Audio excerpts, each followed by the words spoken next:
ആലപ്പുഴയിൽ പ്രചാരണം കൊഴുപ്പിച്ച എൻ.ഡി.എ സ്ഥാനാർത്ഥി ശോഭാ സുരേന്ദ്രൻ വനിതാ ദിനത്തിൽ ജനൻ ടിവിയോടൊപ്പം ചേരുന്നു. ആലപ്പുഴയിൽ നിന്ന് നിഷാ ദിലീപ് തയ്യാറാക്കിയ ആ റിപ്പോർട്ട് കാണാം. വനിതാ ദിനത്തിൽ ഇന്ന് ആലപ്പുഴയിൽ നിന്നും എനിക്കൊപ്പം ചേരുന്നത് ഇവിടുത്തെ എൻ.ഡി.എ സ്ഥാനാർത്ഥി ശ്രീമതി ശോഭാ സുരേന്ദ്രനാണ്.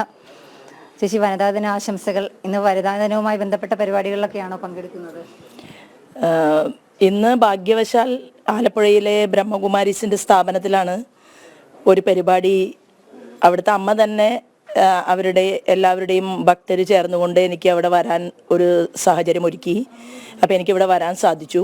ഞാൻ ധാരാളം ബ്രഹ്മകുമാരി സെൻറ്ററുകളുമായിട്ട് അവിടുത്തെ അമ്മമാരുമൊക്കെ ആയിട്ട് കാണാനും സംസാരിക്കാനും ഒക്കെ എനിക്കിതിന് മുൻപ് അവസരങ്ങൾ കിട്ടിയിട്ടുണ്ട്. പക്ഷെ ആലപ്പുഴയിൽ അങ്ങനൊരു അവസരം കിട്ടിയ ദിവസം വനിതാ ദിനം എന്നതിലുപരിയായിട്ട് ഇന്ന് മഹാശിവരാത്രി ദിവസം കൂടിയാണ്. അപ്പോൾ മഹാശിവരാത്രി സങ്കല്പത്തെക്കുറിച്ച് തന്നെ പറയുന്നത് ശിവശക്തി സംഗമത്തെക്കുറിച്ചാണ്. അപ്പോൾ സ്ത്രീ, പ്രകൃതിയും പുരുഷനും തമ്മിലുള്ള അത്രയും വലിയ ഉദാത്തമായിട്ടുള്ള ലക്ഷ്യങ്ങൾ നമ്മെ പഠിപ്പിക്കുന്ന ആ മഹാശിവരാത്രി നാളിലാണ് ഇവിടെ എത്തിയിട്ടുള്ളത്. സത്യത്തിൽ വനിതാ ദിനം എന്നുള്ളത് തന്നെ നമ്മുടെ അമ്മമാരില്ലാതെ ഒരു ദിവസവും ഇല്ല എന്നുള്ളതാണ്.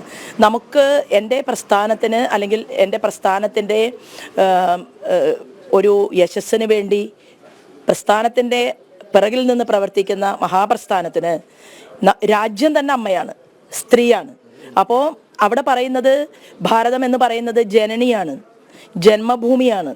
അത് സ്വർഗത്തേക്കാൾ മഹത്തരമാണ് എന്നാണ് പഠിപ്പിച്ചിട്ടുള്ളത്, സംഘടന പഠിപ്പിച്ചിട്ടുള്ളത്. അപ്പോൾ ഒരു ദിവസം മാത്രം സ്ത്രീകളെക്കുറിച്ച് ഓർക്കുക എന്നതിലുപരിയായിട്ട് രാജ്യത്തെ തന്നെ അമ്മയായിട്ട് കാണുക എന്നുള്ള സങ്കല്പത്തിൽ ഊന്നി നിന്നുകൊണ്ട് മുന്നോട്ട് പോകുന്നത് കൊണ്ട് എല്ലാവരോടും ഒപ്പം നമ്മൾ വനിതാ ദിനത്തെ നോക്കിക്കാണുന്നു എന്ന് മാത്രമേ ഉള്ളൂ. ഇന്ന് നിരവധിയായിട്ടുള്ള പരിപാടികളുണ്ട്. വിവിധങ്ങളായിട്ടുള്ള ആളുകളെ ആധ്യാത്മിക മേഖലകളിലും അതുപോലെ തന്നെ സാമുദായിക മേഖലകളിലും ഒക്കെ പ്രവർത്തിക്കുന്ന ആളുകളെ കാണാനുണ്ട്. അതുപോലെ തന്നെ രാഷ്ട്രീയത്തിന് അതീതമായിട്ട് ചില പ്രവർത്തനങ്ങൾക്ക് നേതൃത്വം കൊടുക്കുന്ന സ്ത്രീ രത്നങ്ങളുമായിട്ടുള്ള ചെറിയ ചെറിയ മീറ്റിങ്ങുകൾ നമുക്ക് കിട്ടിയിട്ടുണ്ട്. അപ്പോൾ വ്യാപക മണ്ഡലത്തിൽ ഇന്നും ഓടി നടക്കുക എന്നുള്ളത് തന്നെയാണ്. അപ്പോൾ തീർച്ചയായിട്ടും വനിതാ ദിനത്തിൽ എൻ്റെ സമൂഹത്തിനകത്തുള്ള സ്ത്രീ സഹോദരിമാരോട് എനിക്കുള്ള അഭ്യർത്ഥന എന്ന് പറയുന്നത് വളരെ കാരിരുമ്പിൻ്റെ ശക്തിയോടുകൂടി ധാരാളം സ്ത്രീകൾ പൊതുപ്രവർത്തന മണ്ഡലത്തിലേക്കും സാംസ്കാരിക മേഖലയിലേക്കും അതുപോലെ തന്നെ വിദ്യാഭ്യാസ മേഖലകളിലേക്കും ഒക്കെ കൂടുതൽ അവർ സമൂഹത്തെ കൂടി ഹൃദയത്തിലേക്ക് ചേർത്ത് വെച്ചുകൊണ്ട് ഇറങ്ങി വരേണ്ട ഒരു വലിയ കാലഘട്ടത്തിലൂടെ നമ്മൾ മുന്നോട്ട് പോവുകയാണ്. 33% സംവരണമാണ് രാജ്യസഭയ്ക്കകത്തും ലോക്സഭയ്ക്കകത്തും പാസ്സാക്കപ്പെട്ടിട്ടുള്ളത്. അപ്പോൾ ഭാരതം മുഴുവൻ എല്ലാ സംസ്ഥാനങ്ങളിലും അതിൻ്റെ പ്രതിധ്വനികൾ ഉണ്ടായിട്ടുണ്ട്. ഇപ്പം BJPയുടെ സ്ഥാനാർത്ഥി ലിസ്റ്റ് തന്നെ ആദ്യത്തെ ലിസ്റ്റിൽ തന്നെ 10-28ഓളം വരുന്ന സ്ത്രീകളെ പ്രഖ്യാപിച്ചിട്ടുള്ള ഒരു രാജ്യത്തിൻ്റെ പ്രധാനമന്ത്രി വിശ്വസിക്കുന്ന ഒരു പാർട്ടി, ആ പാർട്ടിയുടെ ഒരു സ്ത്രീയായിട്ട് ഞാൻ നിങ്ങളുടെ മുന്നിൽ നിൽക്കുകയാണ്. ഓരോ വനിതാ ദിനവും കടന്നു പോകുന്നത് സ്ത്രീ പ്രാധാന്യം, തുല്യതയൊക്കെ പറഞ്ഞുകൊണ്ടാണ് കടന്നു പോകുന്നത്. പക്ഷെ നമ്മുടെ സമൂഹത്തിൽ, നമ്മുടെ നാട്ടിൽ സ്ത്രീകൾക്ക് വേണ്ടത്ര പ്രാധാന്യം ഓരോ മേഖലയിൽ ലഭിച്ചിട്ടുണ്ടോ? അല്ല, അത് നമ്മുടെ ഭാരതത്തിൽ എന്നുള്ളത് മാത്രമല്ലല്ലോ. അതായത് നമ്മൾ ഈ ഭൂഖണ്ഡത്തെ തന്നെ കാണുന്ന സമയത്ത് യൂറോപ്യൻ രാജ്യങ്ങൾ പോലും അവരായിരുന്നല്ലോ ഏറ്റവും കൂടുതൽ വികസനത്തെക്കുറിച്ചും അതുപോലെ തന്നെ സാമ്പത്തിക മേഖലയുടെ ഉയർച്ചയെക്കുറിച്ചും ഒക്കെ പറയുകയും അങ്ങനെ ഉണ്ടാവുകയും ചെയ്തിരുന്ന രാജ്യങ്ങൾ പോലും, മാതൃക നൽകേണ്ട രാജ്യങ്ങൾ പോലും ഒരുപക്ഷെ നമ്മളോടൊപ്പം സ്ത്രീ ശാക്തീകരണ പ്രക്രിയയിൽ ഓടിയെത്താത്ത ഒരു സാഹചര്യത്തിലാണ് നമ്മളിപ്പോൾ നിൽക്കുന്നത്. കഴിഞ്ഞ 10 വർഷത്തിനിടയിൽ അവർക്കും തീവ്രമായിട്ടുള്ള സ്ത്രീകളുടെ പ്രാതിനിധ്യം എല്ലാ മേഖലകളിലും ഉണ്ടായിട്ടുണ്ടെങ്കിലും ഭാരതത്തിലും എവിടെ നോക്കിയാലും അതിൻ്റെ പെർസെൻറ്റേജിൽ ഇപ്പോഴും കുറഞ്ഞു തന്നെയാണ് നിൽക്കുന്നത്. അതിന് തീർച്ചയായിട്ടും കുറ്റമറ്റതായിട്ടുള്ള സംവിധാനങ്ങളും അതുപോലെ തന്നെ പെൺകുട്ടികൾക്ക് ഇത് ഞങ്ങൾക്ക് കൂടി അവകാശപ്പെട്ടതാണ് ഭരണകൂടത്തിൻ്റെ പ്രവർത്തനങ്ങൾ എന്നുള്ളതും അല്ലെങ്കിൽ നിയമനിർമ്മാണ സഭകൾ എന്നുള്ളതും എല്ലാ മേഖലയും ഒരു സ്ഥലത്ത് മാത്രമല്ല. നമ്മൾ രാവിലെ നമ്മുടെ വീടിനകത്ത് ഉപയോഗിക്കുന്ന സാധനങ്ങൾ ഉണ്ടാക്കി മാനുഫാക്ചർ ചെയ്ത് അത് നമ്മുടെ വീടുകൾക്കകത്തേക്ക് എത്തിക്കുന്ന ആ സ്ഥലം മുതൽ നമ്മൾ നോക്കുകയാണെങ്കിൽ ആ മേഖലകളിലെല്ലാം സ്ത്രീ സാന്നിധ്യം ഇത്ര പോരാ എന്ന് തന്നെയാണ്. അത് ഉണ്ടാകണം എന്നുള്ളതാണ്. അത് ഉണ്ടാകാൻ ആവശ്യമായിട്ടുള്ള ഒരു പരിസ്ഥിതി ഇന്ന് നമ്മുടെ രാജ്യത്തിനകത്ത് ഭാഗ്യം കൊണ്ട് സ്ത്രീകളെ, പെൺകുട്ടികളെ ഏറ്റവും ഇഷ്ടമുള്ള ശ്രീമാൻ നരേന്ദ്രമോദി അദ്ദേഹം ഉണ്ടാക്കിയെടുത്തിട്ടുണ്ട്. അദ്ദേഹം പറഞ്ഞത് രാജ്യത്ത് ഭരണകൂടത്തിൻ്റെ കാവൽക്കാരനായിട്ട് ഞാൻ മാറുന്നു, ഞാൻ സേവകനായിട്ട് മാറുന്നു എന്നാണ്. എൻ്റെ സേവ എന്നുള്ളത് ഇവിടുത്തെ സ്ത്രീകളുടെ, അമ്മമാരുടെ അവരുടെ ആത്മാഭിമാനത്തെ സംരക്ഷിക്കലാണ് എന്നാണ് അദ്ദേഹം പറഞ്ഞത്. അങ്ങനെയാണ് സ്വച്ഛ് ഭാരത് പദ്ധതി വന്നത്. ആ സ്വച്ഛ് ഭാരത് പദ്ധതി കേരളത്തിൽ പേര് മാറ്റിയിട്ട് ഹരിത കേരളം പദ്ധതി എന്നാക്കി മാറ്റിയെങ്കിലും 1,00,000-ലധികം വരുന്ന ടോയ്ലറ്റ് സംവിധാനങ്ങൾ നമ്മുടെ നാടിനും ആവശ്യമുണ്ടായിരുന്നു എന്നുള്ളതാണ്. ഇനിയും ആളുകൾ ക്യൂ നിൽക്കുന്നുണ്ട്.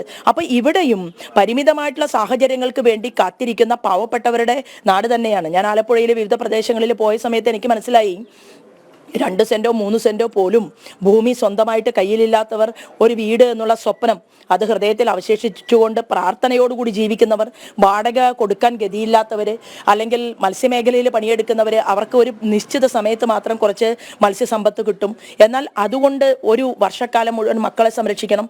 അപ്പോൾ അതിനു വേണ്ടിയിട്ട് മത്സ്യസമ്പത്ത് യോജന ഭാരതത്തിന്റെ ഗവൺമെന്റ് പ്രഖ്യാപിച്ചെങ്കിലും അത് അതിദ്രുതഗതിയിൽ അവരിലേക്ക് എത്തിക്കാനുള്ള ഒരു സംവിധാനവും ആലപ്പുഴയിലെ രാഷ്ട്രീയ നേതൃത്വം, അതായത് ഭരിക്കുന്നവർ, ഇവിടുത്തെ അത് പാർലമെന്റേറിയൻ ആകട്ടെ MLA മാരാകട്ടെ, അവർക്ക് അതിലൊരു ശുഷ്കാന്തി കുറവുണ്ട് എന്നുള്ളത് നമുക്ക് മനസ്സിലാക്കാൻ സാധിച്ചു. എന്താ കാരണം നരേന്ദ്രമോദിയുടെ വീട് പ്രധാനമന്ത്രി ആവാസ് യോജന പദ്ധതി കുറച്ചു മതി.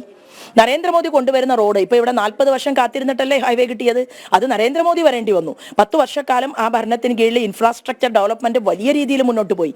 അതിന് ഇവിടെ നിന്ന് ജയിച്ചു പോയ കേന്ദ്രമന്ത്രിമാർ വരെ ഉണ്ടായിരുന്നു. ഇവിടെ നിന്ന് 1/2 ഡസൻ കേന്ദ്രമന്ത്രിമാരോളം ജയിച്ചു പോയ കാലത്ത് പോലും നമ്മുടെ കേരളത്തിലേക്ക് ഇത്ര രൂപ കിട്ടിയിട്ടില്ല. 3 ലക്ഷം കോടി രൂപയുടെ ഇൻഫ്രാസ്ട്രക്ചർ ഡെവലപ്മെന്റ് ആണ് നമ്മുടെ കേരളത്തിൽ ഉണ്ടായിട്ടുള്ളത്. അപ്പൊ ദേശീയപാതകളെല്ലാം തന്നെ മനോഹരമാക്കി മാറ്റാൻ വേണ്ടി ശ്രമിക്കുകയാണ്. അവിടെയും ഒരു വീട്, ഒരു പാവത്തിന്റെ അല്ലെങ്കിൽ ഒരു വ്യക്തിയുടെ വീടോ സ്ഥലമോ കടമുറിയോ നഷ്ടപ്പെട്ടാൽ ആ വീടിന്റെ മുന്നിൽ ഒരു പപ്പായ ചെടി ഉണ്ടെങ്കിൽ ആ പപ്പായ ചെടിക്ക് കൂടി വില കൊടുക്കണമെന്ന് പറഞ്ഞ പ്രധാനമന്ത്രിയാണ് അദ്ദേഹം. തന്റെ സഹപ്രവർത്തകനോട്, റോഡിന്റെ പൊതുമരാമത്ത് വകുപ്പിന്റെ മന്ത്രിയോട്, നിതിൻ ഗഡ്കരിയോട് പറഞ്ഞത് ഒരാൾ പോലും വേദനിക്കാൻ പാടില്ല വികസനം ഉണ്ടാകുമ്പോൾ എന്നാണ്. എന്നാൽ ഇവിടെ എന്താ നടക്കുന്നത്? ഇവിടെ കടലോരം മുഴുവൻ ശുഷ്കിച്ചു വരികയാണ്. അപ്പൊ ആ കടലോരം ശുഷ്കിച്ചു വരുന്നു, അവിടെ ജീവിക്കാൻ ആളുകൾക്ക് സാഹചര്യം ഉണ്ടാകുന്നില്ല. കിഴക്കിന്റെ വെനീസ് എന്ന് പേര് കേട്ട ആലപ്പുഴ എന്ന് പറയുന്നത് മറ്റു ജില്ലകളെ അപേക്ഷിച്ച് വളരെ അധപ്പതനത്തിൽ നിൽക്കുകയാണ്. അതെല്ലാം തന്നെ നമുക്ക് മാറ്റിമറിക്കേണ്ടതുണ്ട്. സ്ത്രീ തന്നെയാണ് ഇതിന്റെ എല്ലാം കഷ്ടപ്പാടുകൾ അനുഭവിക്കുന്നത്. അവർക്ക് ജീവിക്കാൻ വീട് വേണം, അവർക്ക് കുടിവെള്ളം വേണം, അവർക്ക് തൊഴിൽ വേണം, അവരുടെ മകൾക്ക് സുരക്ഷിതത്വം വേണം, അവരുടെ മകൻ മയക്കുമരുന്നിന് അടിമയാകാതിരിക്കണം, നല്ലൊരു സമൂഹത്തെ സൃഷ്ടിക്കണം.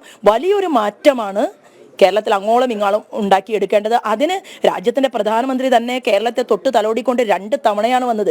ഈ 2 തവണ വരുമ്പോഴും കേരളത്തിന്റെ മുഖ്യമന്ത്രിക്ക് കാണാൻ അവകാശമുണ്ട്. കേരളത്തിന്റെ പ്രതിപക്ഷ നേതാവിന് പോയി കാണാം. എന്നിട്ട് പറയാം, അല്ലയോ നരേന്ദ്രമോദിജി, ഞങ്ങൾ ഇന്ന പദ്ധതികൾ ആഗ്രഹിക്കുന്നു, ഞങ്ങൾക്ക് ഇതെല്ലാം ചെയ്തു തരണമെന്നുള്ളത് എന്തുകൊണ്ടാണ് നമ്മുടെ മുഖ്യമന്ത്രിക്കും പ്രതിപക്ഷത്തിനും ഒരുമിച്ച് ചെന്ന് പറയാൻ സാധിക്കാത്തത്? മറ്റു സ്റ്റേറ്റുകൾ അത് ചെയ്യുന്നുണ്ടല്ലോ. ഇപ്പൊ തമിഴ്നാട്ടില് അവര് സ്റ്റാലിൻ BJPക്ക് എതിരെ നിൽക്കുന്ന ഒരാളാണ്, അതായത് നയപരമായിട്ട്. പക്ഷെ സ്റ്റാലിന്റെ ഒരു തീരുമാനം എന്താണ്? അവിടെ AIDMK ആകട്ടെ, DMK ആകട്ടെ, അത് പട്ടാളി മക്കൾ കക്ഷിയാകട്ടെ, അവരുടെ ഒരു സ്റ്റേറ്റിന്റെ കാര്യം വരുന്ന സമയത്ത് അവരെല്ലാവരും ഒരുമിച്ച് ചേർന്നുകൊണ്ട് ഇന്ത്യൻ പ്രധാനമന്ത്രിയോട് നിവേദനം കൊടുത്ത് ഞങ്ങൾക്ക് ഇതൊക്കെ വേണമെന്ന് പറയാൻ അവർക്ക് കഴിയുന്നുവെങ്കിൽ ഇവിടെ എന്താണ് ഈ ഇത്രയും ഒരു ചട്ടക്കൂടിനകത്ത് രാഷ്ട്രീയം കളിക്കാനും വേണ്ടിയിട്ട് ഇവിടുത്തെ കോൺഗ്രസും മാർക്സിസ്റ്റ് പാർട്ടിയും തീരുമാനമെടുക്കുന്നത്? ഉപയോഗിക്കണ്ടേ? ഞാൻ മനസ്സിലാക്കിയത്, ഇവിടെ തന്നെ തൂത്തുക്കുടി മുതൽ കർണാടകയിലെ മംഗലാപുരം വരെയുള്ള വലിയ ഇൻഫ്രാസ്ട്രക്ചർ ഡെവലപ്മെന്റ് നടത്തുമെന്ന് പറഞ്ഞ നിതിൻ ഗഡ്കരിജിയോട് എത്ര അതിൽ നിന്ന് പണം കിട്ടി കേരളത്തിലെ ജനങ്ങൾക്കറിയില്ല. എവിടെ നിങ്ങൾ ഉപയോഗിച്ചു? എന്താ നിങ്ങൾ ഈ പൈസ ചെയ്യുന്നത്? 10 വർഷമായിട്ട് വാരിക്കോരി കൊടുക്കുന്ന ഈ തുകകളെ കുറിച്ചുള്ള ഒരു കണക്ക് എവിടെയാണ്? ഈ ചോദ്യം ഇവിടുത്തെ ആളുകൾ ചോദിക്കണം.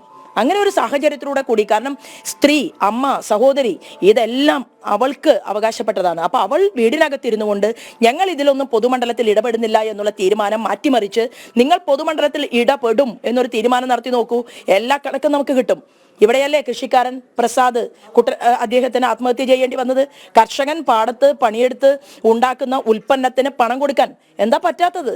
അത് പറ്റുന്നില്ലെങ്കിൽ അത് ഇവിടുത്തെ ഗവൺമെന്റിന്റെ മിസ്മാനേജ്മെന്റ് ആണ്. എന്താ ആലപ്പുഴയുടെ വികസനവുമായി ബന്ധപ്പെട്ടുകൊണ്ട് കായംകുളത്ത് ജനങ്ങൾ ഏറ്റവും കൂടുതൽ പറയുന്നത് അവരുടെ റോഡിന്റെ പ്രശ്നമാണ്. അവിടെ ഹൈവേ വികസനം വന്നു, പറയേണ്ട കാര്യം നിതിൻ ഗഡ്കരിയോട് ഇവിടുത്തെ MP പറഞ്ഞില്ല. എന്നിട്ട് MP ഫേസ്ബുക്കിൽ ഒരു പോസ്റ്റ് ഇട്ടിരിക്കുകയാണ്. തെരഞ്ഞെടുപ്പ് പ്രഖ്യാപിക്കപ്പെട്ടപ്പോൾ അദ്ദേഹം ആ പോസ്റ്റിൽ പറയുകയാണ്, ഞാൻ മുഖ്യമന്ത്രിയെ കണ്ടു. മുഖ്യമന്ത്രിയാണോ ഇവിടുത്തെ നാഷണൽ ഹൈവേയുടെ പദ്ധതി പ്രഖ്യാപിക്കേണ്ടത് അല്ലെങ്കിൽ അതിൽ മാറ്റം വരുത്തേണ്ടത്? കാണേണ്ടത് ആരെയാണ്? ഇങ്ങനെ അടുത്തടുത്ത് ഇരുന്നു കൊണ്ട് സംസാരിക്കാൻ സ്വാതന്ത്ര്യമുള്ള, ആരുമായിട്ടും ചർച്ച ചെയ്യാൻ ഇഷ്ടമുള്ള ഒരാളാണ് നമ്മുടെ മന്ത്രി ശ്രീമാൻ നിതിൻ ഗഡ്കരി. അദ്ദേഹത്തെ ഒന്ന് കണ്ട് ഈ കായംകുളത്തെ ജനങ്ങളുടെ ആവശ്യമനുസരിച്ച് ആ റോഡിന്റെ ക്രമീകരണത്തിന് വേണ്ടി ശ്രമിച്ചിരുന്നുവെങ്കിൽ ഇന്ന് കായംകുളത്തെ ആളുകൾക്ക് ഇങ്ങനെ കരയേണ്ടി വരുമായിരുന്നു. അപ്പൊ ചെയ്യേണ്ട പണി അത് കൃത്യമായിട്ട് എടുക്കാതെ രാഷ്ട്രീയം മാത്രം മനസ്സിൽ വെച്ചുകൊണ്ടുള്ള പ്രവർത്തനം അത് തീർച്ചയായിട്ടും ആലപ്പുഴയിൽ ചർച്ച ചെയ്യപ്പെടും എന്നാണ് ഞാൻ വിശ്വസിക്കുന്നത്.